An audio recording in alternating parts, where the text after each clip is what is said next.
Si tu veux une bonne alimentation, une bonne hygiène de vie pour de meilleures performances, alors bienvenue sur Football et Nutrition. C'est Romuald, bienvenue dans cette nouvelle vidéo. Là, je te prépare quelque chose d'un petit peu spécial puisque j'ai décidé de créer une mini-série qui va être composée de 10 vidéos. Et dans cette série, je vais te parler des 10 facteurs de la performance au football. La première vidéo de cette mini-série sera consacrée à la préparation physique. Mais avant d'aller dans le vif du sujet, sache que j'ai 2 guides offerts que tu peux te procurer en cliquant sur le lien qui se trouve dans la description. Il s'agit de 5 recettes de petit déjeuner idéales pour footballeurs et 5 recettes de boissons sportives fait maison pour les matchs. À présent, venons-en au premier facteur de la performance au football, la préparation physique. La préparation physique, c'est vraiment un des facteurs les plus importants en performance pour un joueur de foot. Et c'est bien même pour ça que c'est une phase de travail difficile. Le but de la préparation physique, ça va être de développer et d'optimiser les qualités physiques du joueur pour qu'il puisse en tirer le meilleur avantage lors de la pratique du football. Dans une préparation physique, il y a différents aspects qui doivent et peuvent être travaillés, notamment l'endurance, la vitesse, la force, la coordination, la souplesse. Et on distingue 2 types de préparation physique. Il va d'abord y avoir la préparation physique générale qui va avoir pour but de remettre sur rail le joueur après une longue période d'inactivité, concrètement après la trêve estivale ou après la trêve hivernale, ou également pour la reprise après une période de convalescence et de blessure. Et à côté de la préparation physique générale, il y a la préparation physique spécifique. La préparation physique spécifique, c'est la phase de la préparation physique qui suit la préparation physique générale.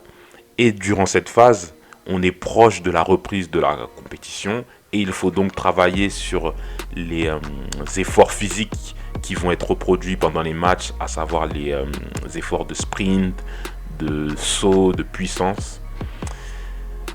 Ceci dit, il y a 2 approches de la préparation physique avec 2 écoles pour aborder la préparation physique.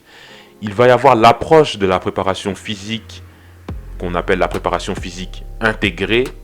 Donc pour schématiser, ça va être la préparation physique avec ballon. Donc là, c'est une approche de la préparation physique qui est plutôt moderne et qui va avoir ses avantages comme ses inconvénients. Parmi les avantages, on peut citer le fait qu'une préparation physique intégrée, ça va être plus facile pour un entraîneur de faire adhérer à ses joueurs à une préparation physique intégrée avec des exercices avec ballon, puisqu'un joueur de foot préfère toujours travailler avec ballon que sans ballon. Et il va y avoir comme inconvénient le fait que dans une préparation physique, ça va être quand même difficile de quantifier vraiment la quantité de travail qu'on va proposer aux joueurs, puisque dans une approche avec ballon, on n'a pas vraiment moyen de mesurer les efforts que vont produire les joueurs, surtout que dans une préparation physique, il y a des joueurs qui ont besoin, en fait on n'a pas les mêmes besoins en termes de préparation physique. Et à côté de cette préparation physique intégrée, il y a aussi la préparation physique dissociée. Donc là, ça va être la préparation physique sans ballon. Et c'est une approche de la préparation physique qui est beaucoup plus traditionnelle, mais qui a aussi ses avantages comme ses inconvénients. Et parmi les avantages de la préparation physique sans ballon, il y a le fait que là, on peut davantage quantifier les efforts qu'on va demander aux joueurs de produire. Donc on saura davantage où ils en sont au niveau de la préparation physique. Et parmi les inconvénients, je peux citer le fait que pour un joueur, c'est beaucoup plus difficile d'être motivé à faire une préparation physique sans ballon.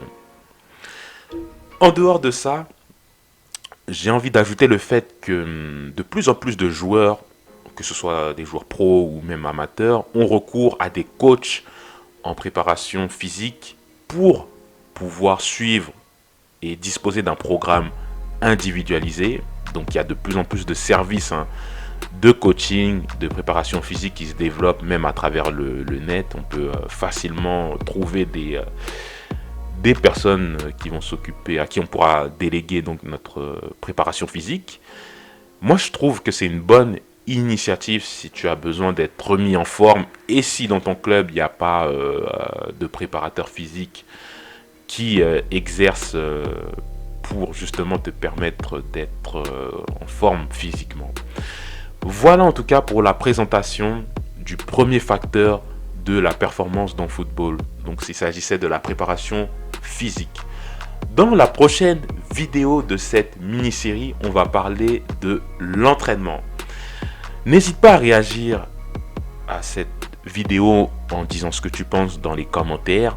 N'hésite pas également à me suivre et à t'abonner sur les réseaux sociaux. Allez, je te dis à bientôt ou à tout de suite pour la prochaine vidéo de cette série.